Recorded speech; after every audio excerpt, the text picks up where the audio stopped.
창세기 18장 1절로 15절 말씀을 저와 여러분이 한 절씩 교독하고 마지막 절은 함께 읽겠습니다. 제가 먼저 1절을 읽습니다. 여호와께서 마므레의 상수리 나무들이 있는 곳에서 아브라함에게 나타나시니라. 날이 뜨거울 때 그가 장막문에 앉아 있다가 눈을 들어 본즉 사람 셋이 맞은편에 서 있는지라. 그가 그들을 보자 곧 장막문에서 달려나가 영접하며 몸을 땅에 굽혀 이르되 내 주여 내가 주께 은혜를 입어 싸우면 원하건대 종을 떠나 지나가지 마시옵고 물을 조금 가져오게 하사 당신들의 발을 씻으시고 나무 아래에서 쉬소서. 내가 떡을 조금 가져오리니 당신들의 마음을 상쾌하게 하신 후에 지나가소서. 당신들이 종에게 오셨음이니이다. 그들이 이르되 내 말대로 그리하라.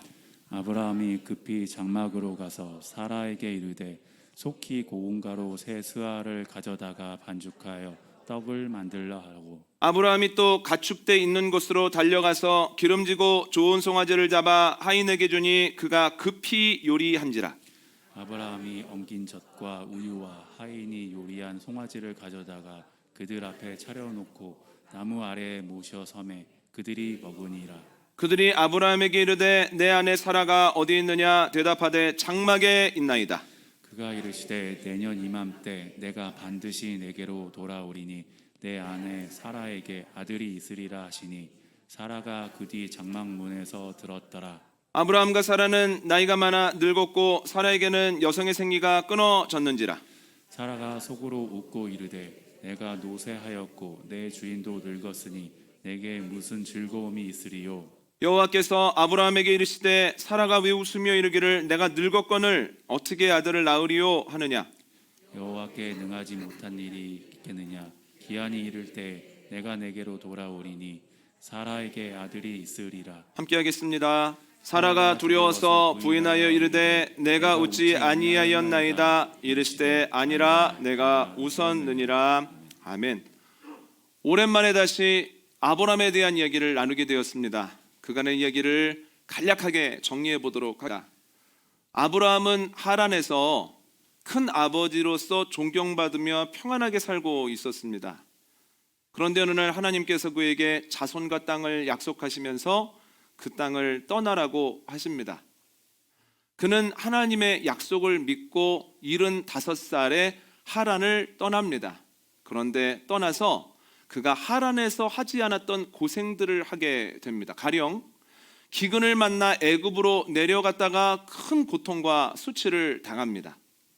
하나님의 은혜로 애굽에서 올라와서는 아들처럼 여겼던 롯과 떨어져 살게 된다는 거예요. 하란에 살았으면 겪지 않았을 일들입니다.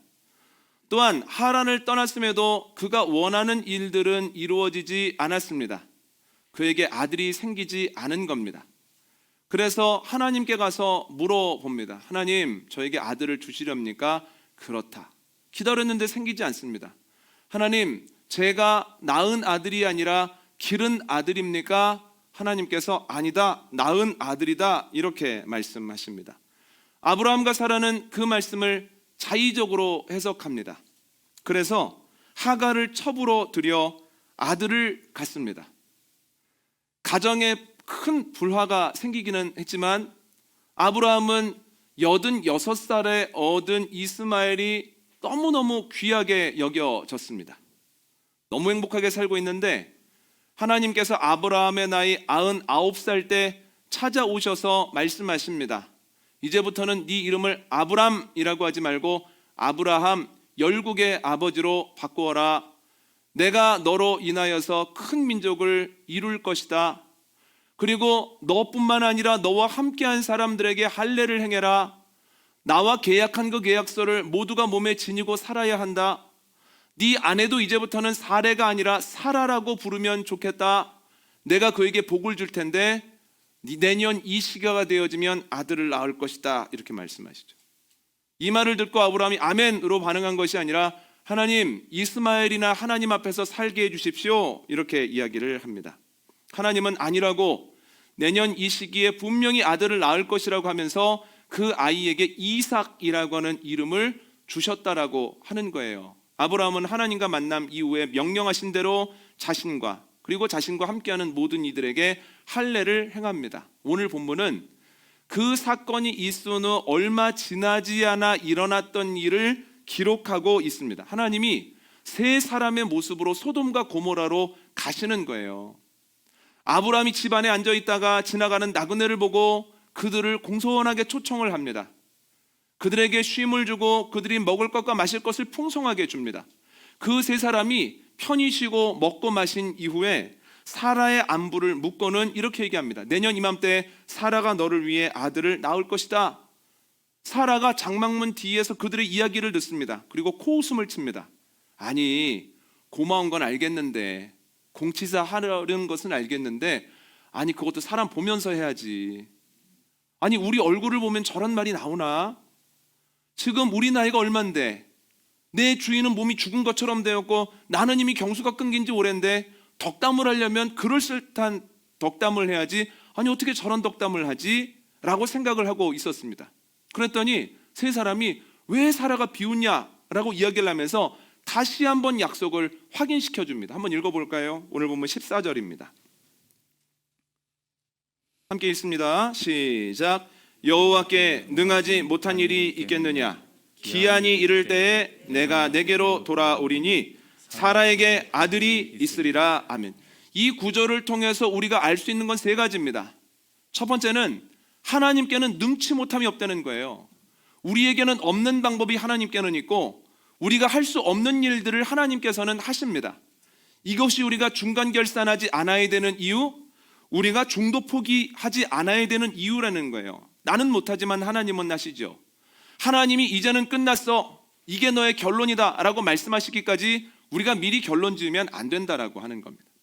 두 번째로는 하나님은 그의 계획을 그의 사람들에게 말씀해 주십니다. 그런데 얼마나 연약한지 아시기 때문에 반복적으로 말씀해 주신다는 거예요. 사라에게 내년 이맘때 아들이 있을 거다라는 이야기를 몇 번이나 반복하고 있습니까? 성경에 나온 것만 해도 17장, 18장에 4번입니다. 기록되지 않은 것까지 하면, 개인 기도를 통해서 알려주신 거 하면 하나님은 반복적으로 말씀하셨을 거예요. 세 번째로 알 수 있는 사실은 하나님의 계획에는 기한이 있다는 거예요. 기한이 이르렀을 때 그에 대한 일을 하시는데 그 기한이 우리의 생각과 다를 때가 대부분입니다. 그리고 많은 경우에 기한이 우리의 생각보다는 훨씬 더 뒤에 있다라고 하는 거예요. 그래서 오늘은 하나님의 기한에 이르기까지 우리가 해야 되는 것이 무엇일까를 두 가지로 나누어 보겠는데요. 첫 번째는 인내해야 합니다. 여러분 방금 말씀드린 대로 하나님의 기한은 우리의 생각보다 대부분 아주 뒤에 있습니다. 그래서 기다리는 동안에 믿음의 사람들도 종종 실수를 한다는 거예요. 하나님이 반복적으로 약속하심에도 말입니다. 아브라함을 한번 보십시오. 그는 하란을 떠나면 아들이 금방 생길 줄 알았습니다. 근데 아들이 안 생기는 거예요. 하나님께 나아가서 묻습니다. 하나님, 제가 잘못 들은 거 아니죠? 저에게 아들을 주시고 저를 통해서 큰 민족 이루실 거죠? 하나님께서 그렇다 확인해 주십니다. 기다리는데 또 아들이 생기지 않습니다. 하나님, 제가 낳은 아들이 아니라 기른 아들인가 봐요. 하나님께서 아니다, 낳은 아들을 통해서 이 일을 행할 거야 라고 말씀을 하시죠. 아브라함은 끊임없이 가서 하나님께 가서 묻습니다. 그 이유가 무엇일까요? 마음에 의심이 생겼기 때문이에요. 기도할 때는 분명히 약속을 받은 것 같은데, 여러 가지를 볼 때 하나님께서 이미 약속을 굳건하게 확인시켜 주신 것 같은데 현상이 바뀌지 아니하고 노력에 대한 열매가 없으니 자꾸만 마음에서 의심이 나죠. 그래서 하나님께 이런 모양으로 저런 모양으로 가서 계속 물어보게 됩니다. 기다림의 시간 동안에 나타나는 가장 보편적인 현상은 의심입니다. 안 믿어지는 거예요. 믿었던 것도 흔들리는 겁니다. 그런데 아브라함에게 있었던 것은 의심뿐만이 아니라는 거예요. 창세기 16장 한번 읽어볼까요? 창세기 16장 2절 말씀을 저희가 한 목소리로 함께 읽습니다. 시작. 사레가 아브라함에게 이르되 여호와께서 내 출산을 허락하지 아니하셨으니 원하건대 내 여종에게 들어가라. 내가 혹 그로 말미암아 자녀를 얻을까 하노라 하매 아브라함이 사레의 말을 들으니라. 아멘. 하란을 떠난 지 10년 됐습니다. 그런데 아들이 생기지 않자 사라는 이미 결론을 내려버립니다. 아, 하나님은 나를 통해서는 아들 주시지 않는구나. 그래서 아브라함에게 나를 통해서는 안 주시니 첩을 들여보자고 합니다. 그래도 당신 자녀 아니냐는 거예요. 당신의 몸에서 난 자녀 아닙니까? 아브라함이 그의 의견을 합당하게 여깁니다. 실수한 거죠. 여러분, 믿음의 조상인데 또한 그의 아내인데 어떻게 이런 실수를 할 수 있습니까? 그런데 생각해 보면 사람은 거기서 거기라는 거예요. 기다림이 오래되다 보면 실수를 하게 되고 그 실수가 거기에서 끝나지 않고 두고두고 그 사람을 어렵게 만들 때가 있다라고 하는 거죠. 그래서 기다림 속에서 나타나는 잘못된 선택 중에 첫 번째는 실수고 첫 번째는 의심이고 두 번째는 실수입니다. 그런데 또 하나 있습니다. 한번 읽어볼까요? 열왕기상 19장 1절로 5절 앞부분입니다. 열왕기상 19장은 구약성서 549면에 있습니다.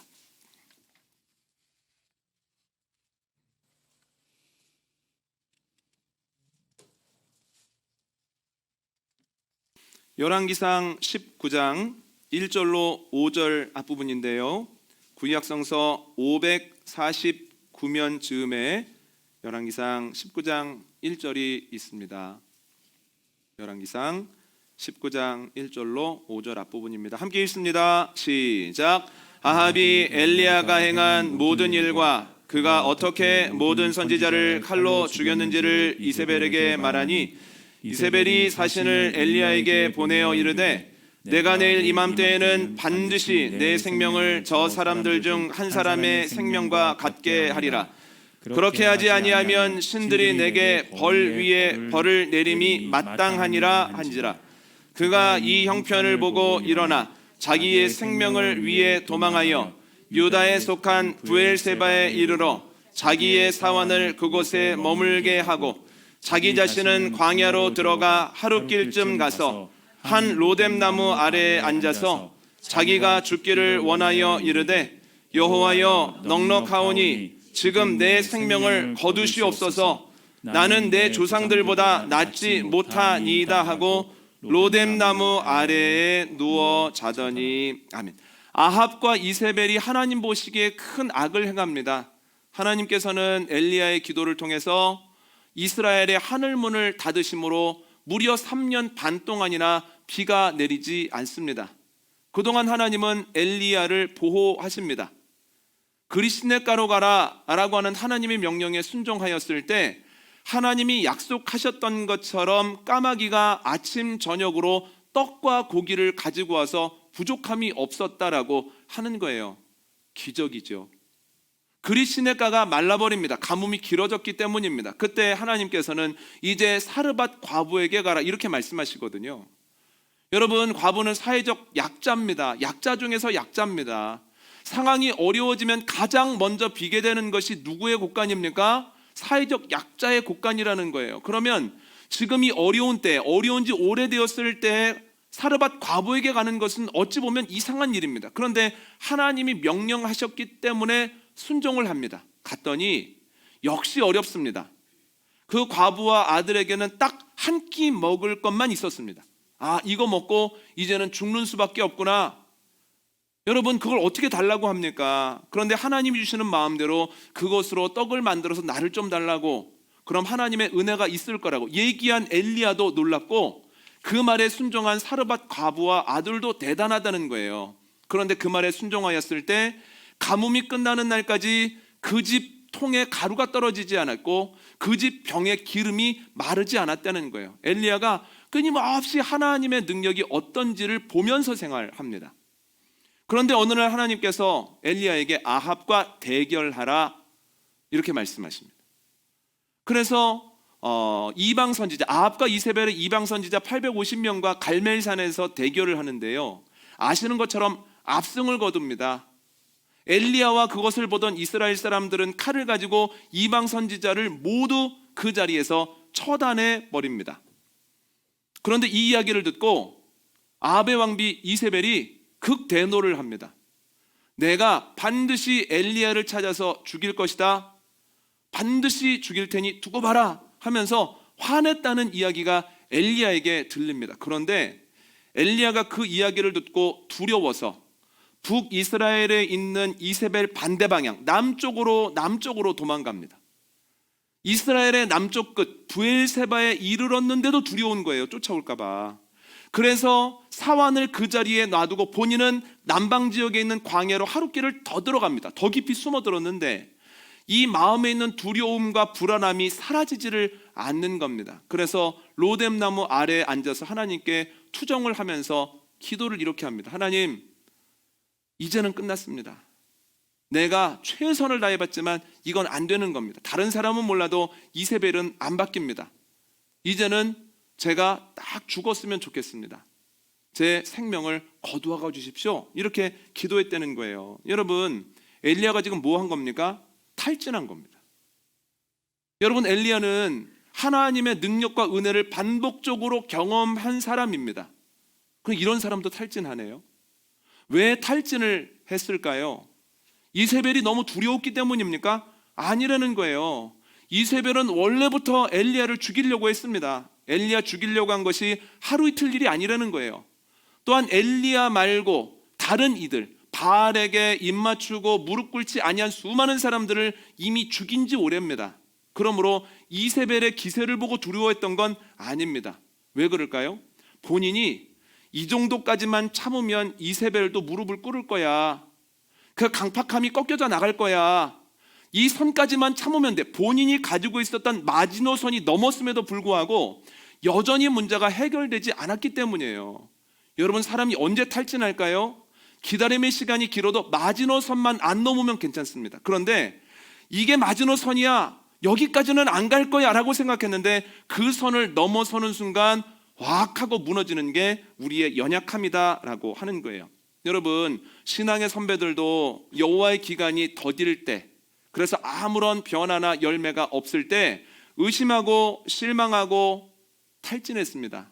그렇다면 우리가 기다리는 동안 의심하고 실수하고 탈진하는 건 매우 자연스러운 현상이라는 거예요. 우리는 말할 것도 없습니다. 그런데 여러분, 이것이 아주 자연스러운 현상이기는 하지만 이것이 하나님의 마음을 기쁘시게 하지는 못한다는 거예요. 하나님께서 왜 신앙의 선배들이 기다리는 동안에 자꾸만 잘못된 선택하는 모습을 보여주셨을까요? 간단합니다. 그러기가 쉽지만 그렇지 않기 위해 힘쓰라는 겁니다.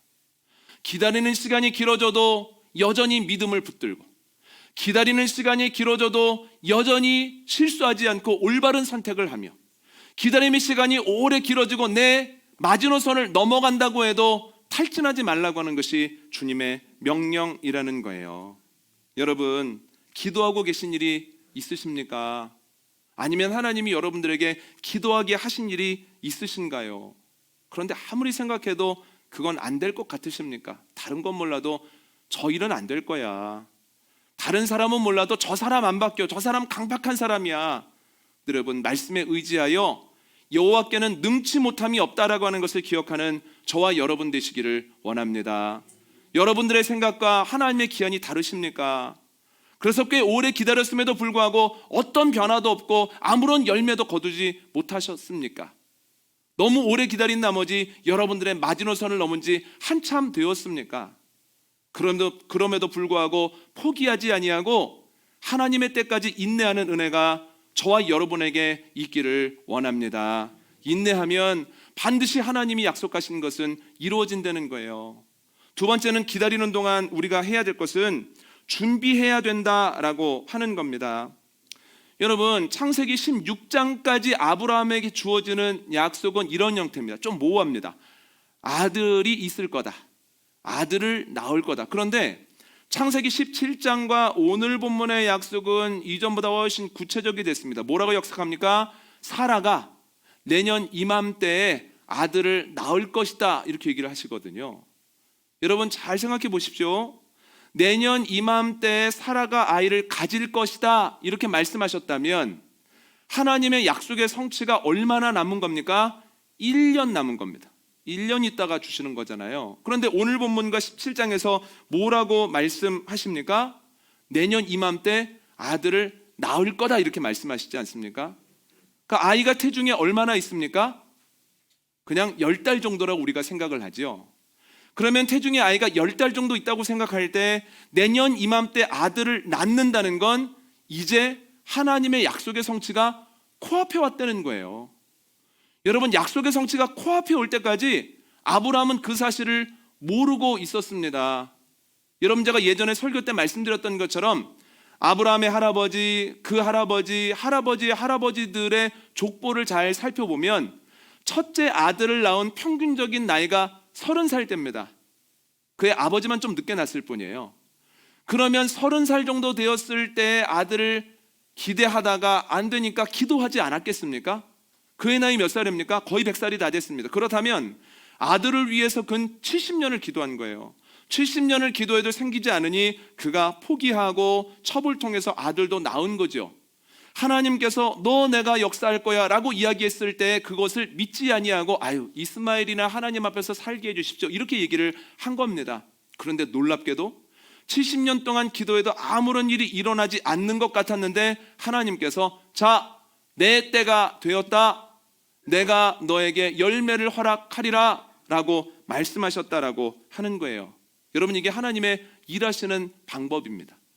하나님의 기한이 우리의 성복다 뒤에 있으면 아무리 기다려도 변화도 열매도 없어서 이건 안 되나 보다, 이거는 하나님이 안 이뤄주시나 보다, 저 사람 안 바뀌나 봐, 이건 노력해도 열매가 안 열리나 봐 라고 생각하지만 갑자기 하나님께서 때가 되었다 하면서 그 열매와 변화를 우리에게 쏟아내기 시작한다는 거예요. 그런데 이러한 일들이 오늘 본문에만 나오는 건 아닙니다.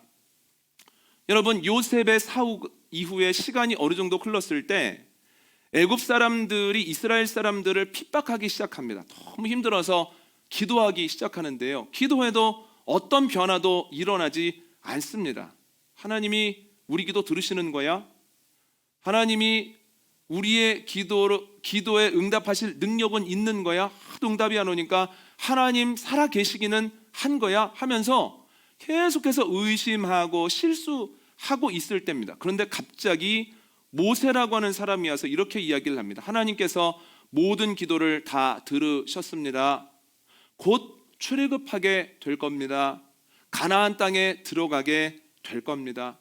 그들이 언제부터 기도를 시작했는지 확실하게 알 길은 없습니다만 가장 짧게 잡아서 모세가 태어날 때 유아를 남자면 죽여라, 아주 급박한 상황에서 기도를 시작했다고 생각하면 모세의 나이가 80살이기 때문에 지금 기도한 지 80년 된 겁니다. 80년 동안 하나님께서 철저하게 침묵하고 계셔서 애굽이 우리의 삶의 결론인가 봐, 이렇게 눌려 살고 끌려다니며 사는 게 우리의 인생의 끝인가 봐 라고 생각했을 때 갑자기 모세를 통해서 하나님이 아니다, 곧 나간다 이렇게 말씀하시죠. 모세가 오기 몇 시간 전까지만 해도 하나님의 응답이 있을 것이라고 생각했던 사람은 아무도 없었다는 거예요. 더디게 오는 줄 알았으나 그때가 되어지면 바로 직전에 알게 되죠. 이것이 하나님의 일하시는 방법입니다. 여러분, 그뿐만이 아닙니다. 모세가 와서 이러한 이야기를 했음에도 불구하고 상황이 좋지 않습니다. 바로가 워낙 강팍합니다. 누구도 그의 마음을 꺾을 수 있을 것 같지 않습니다. 그런데 그때 하나님께서 이스라엘 백성들에게 이렇게 말씀하십니다. 너희가 6월절에 밥 먹을 때 허리에 띠를 띠고 발에는 신발을 신고 손에는 지팡이를 잡고 급히 먹어라. 여러분, 뭐 그렇게 급한 일이 있다고 급히 먹으라고 준비하고 먹으라고 말씀하셨을까요? 왜 그러셨을까요? 하나님께서 예정하신 기한이 코앞에 있기 때문이에요.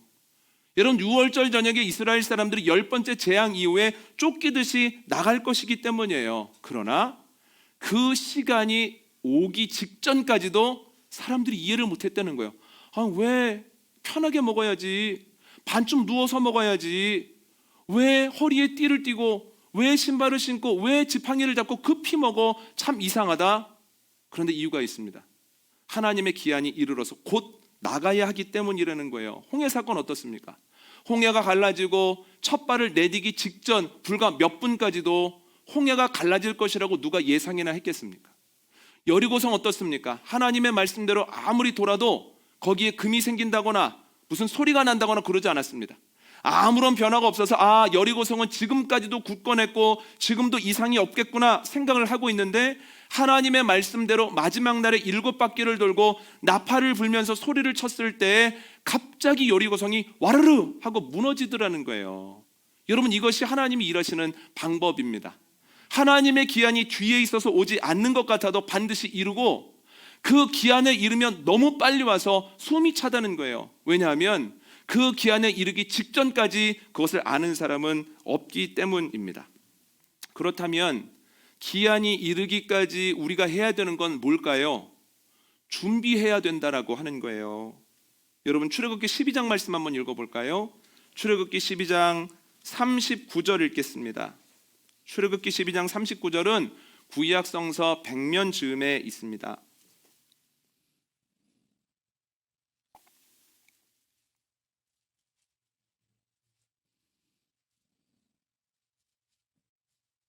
출애굽기 12장 39절 말씀을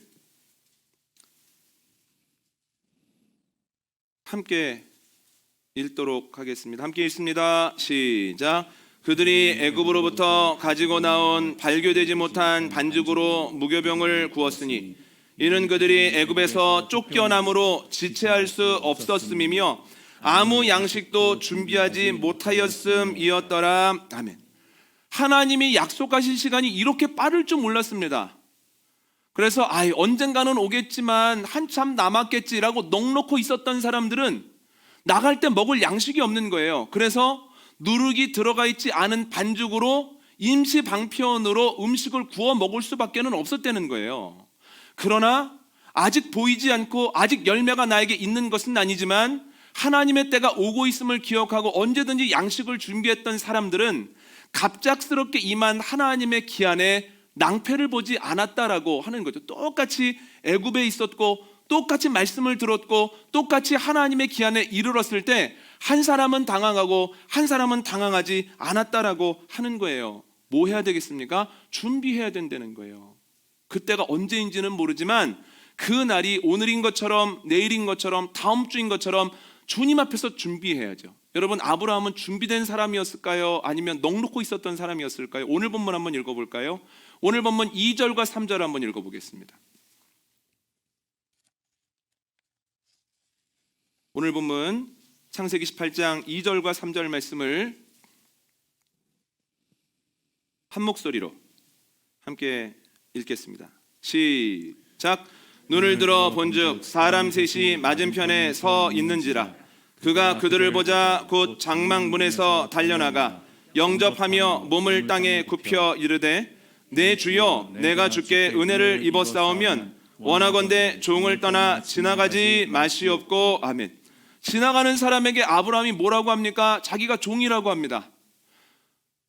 자기가 그들에게 큰 은혜를 입었다고 합니다. 여러분, 아브라함이 왜 그들의 종입니까? 아브라함이 그들에게 무슨 은혜를 입었겠습니까? 그런데 왜 이렇게 이야기를 할까요? 그들을 꼭 대접하고 싶었기 때문이고, 그들이 대접을 받으면서도 부끄럽지 않도록, 부담 갖지 않도록 이렇게 자신을 낮추는 가운데에서 그들을 초청했다라고 하는 거예요. 여러분, 이 모습을 볼 때 아브라함 어떤 사람입니까? 참 좋은 사람이라는 거예요. 생활만 넉넉한 사람이 아니라 남을 온전히 배려할 수 있는 사람이라는 거예요. 얼마나 좋은 사람입니까? 그럼 여러분, 아브라함의 집안에 아이가 태어나면 그 아이 행복하겠습니까? 행복하지 않겠습니까? 행복할 가능성이 높다는 거예요. 제가 무슨 말씀을 드리고 싶은 거냐면, 오늘 말씀을 묵상하는데 기다림의 시간 동안에, 그 25년 동안에 아브라함이 의심과 실수만 한 건 아니구나. 하나님과 동행하는 가운데에서 자신도 모르는 사이에 자녀를 품을 수 있는 준비를 하고 있었던 거구나. 이렇게 더 좋은 사람 되었구나 하는 생각을 하게 되었습니다. 여러분, 오해하지 마십시오. 저는 오늘 본문을 함께 묵상하는 가운데에서 아브라함은 준비된 상태에서 애를 낳아서 잘 키웠는데 나는 준비 안 된 상태에서 애를 낳아가지고 상처를 많이 줬어, 이런 상처를 받으시라는 게 아닙니다. 조금만 더 관점을 변경해 보면, 여러분, 주님의 기한이 이를 때까지 우리가 준비해야 되는 이유가 있다는 거예요. 주님은 우리를 통해서 일을 하고자 하십니다. 그런데 그 기한에 이르기까지 우리가 알지 못하죠. 그러면 우리가 안 오겠지, 안 되겠지 생각하면서 우리가 넋놓고 지내면 주님의 기한이 이르렀을 때 주님께서 준비하신 것을 우리가 받지 못할 뿐 아니라, 누리지 못할 뿐 아니라 주님께서 우리를 쓰시고자 하셔도 쓰실 수 없다는 거예요. 여러분, 묻고 싶습니다. 여러분들은 지금 준비하고 계십니까? 하나님께서 너를 통해서 누군가를 구원할 거야 라고 말씀하실 때를 준비해서 내가 때로는 손해보고 더 기다리고 하나님의 사랑을 가진 사람이 어떤 모습으로 살아가는지 내 옆에 있는 사람들에게 잘 보여주고 계십니까? 하나님께서 내가 너를 통해서 그에게 복음을 전할 거야 라고 말씀하실 때를 대비해서 여러분들이 믿는 바와 여러분들이 아는 바를 아주 명확하게 기억하고 전할 준비를 하고 계십니까? 여러분, 내가 준비하고 있어야만 하나님의 때에 이르렀을 때 나를 통하여 누군가가 복음도 전해 들을 수 있고 얕았던 복음이 더 깊어질 수도 있다는 거예요. 여러분, 우리 교회는 준비가 되어 있습니까? 여러분, 하나님께서는 많은 사람을 옳은 대로 돌아오게 하는 교회의 사명을 허락해 주셨습니다. 그렇다면 우리는 정말로 표대를 향하여 나아가고 있습니까? 알지 못했던 사람들이 우리의 모습을 보고 저렇게 신앙생활 하는 거구나, 저렇게 교제를 해 나가는 거구나, 저렇게 마음 씀씀이를 하는 거구나, 저런 모습으로 예배하는 거구나, 저런 일이 있을 때는 기도하는 것이 맞구나, 다른 이들에게 축복의 통로가 되어지고 또한 주님의 말씀의 통로가 되어질 준비가 이 교회 안에 되어 있습니까? 여러분, 어떠신가요? 여러분들의 가정은 어떠십니까? 하나님께서 여러분들의 가정을 통해서 일하기를 원하시는데 하나님이 쓰시고자 할 때 쓰실 수 있는 준비를 지금 하고 계십니까? 하나님의 때가 되었을 때 당황하지 않으실 수 있겠습니까? 나는 기다림의 시간에 준비하고 있는가 한번 점검해보는 저와 여러분 되시기를 원합니다. 또한 여러분, 아주 중요한 문제가 있습니다. 우리는 모두 하나님의 때에 주님이 준비하신 나라에 입성하게 될 것입니다. 그런데 그 날과 때는 아무도 모릅니다. 예수님의 표현에 의하면 그날은 도적같이 온다는 거예요. 여러분, 우리는 주님이 부르실 그 기한을 준비하며 살아갑니까? 하나님께서 언제 어디서 부르셔도 부끄러움이 없는 모습으로 주 앞에 설 수 있는 준비를 하고 계십니까? 여러분, 안 된다고 생각하지 말고, 안 온다고 생각하지 말고 기한에 이르도록 준비함으로 주님이 나를 쓰시고 우리 가정을 쓰시고 우리 교회를 통해서 일하는 기쁨을 맛보는 저와 여러분 되시기를 원합니다. 또한 주님 만날 준비를 열심히 함으로 우리가 언제 주님을 만나든지 부끄럽지 아니하고 면류관을 받는 은혜가 저와 여러분에게 있기를 원합니다. 오늘 말씀 정리합니다. 하나님께서는 나그네의 모습으로 100세가 가까운 아브라함에게 내년 이맘때쯤 기한이 이르면 아들을 낳을 것이라고 하시는데요, 이것을 통해서 알 수 있는 건 세 가지입니다. 첫 번째는 하나님께는 능치 못함이 없습니다. 두 번째서는 주님의 계획을 반복적으로 알려주십니다. 세 번째는 주님의 계획은 기한이 이루었을 때 이루어집니다. 그런데 기한은 우리의 생각보다 훨씬 뒤에 있을 때가 많습니다. 그래서 우리는 기한에 이르기까지 의심하고 실수하고 탈진하는데요, 하나님의 뜻은 그것이 아닙니다. 기한에 이르기까지 우리가 해야 될 것은 첫 번째, 믿음의 뿌리를 둔 인내입니다. 두 번째는 준비해야 한다는 거예요.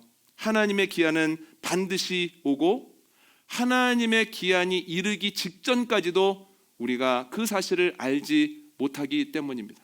준비함으로 주님이 쓰실 수 있는 사람 되어지고, 또한 주님을 기다림으로 어리석은 다섯 처녀가 아니라 슬기로운 다섯 처녀로 살아가다가 주님이 부르실 때 아름다운 찬지에 참여하는 은혜가 저와 여러분에게 있기를 원합니다.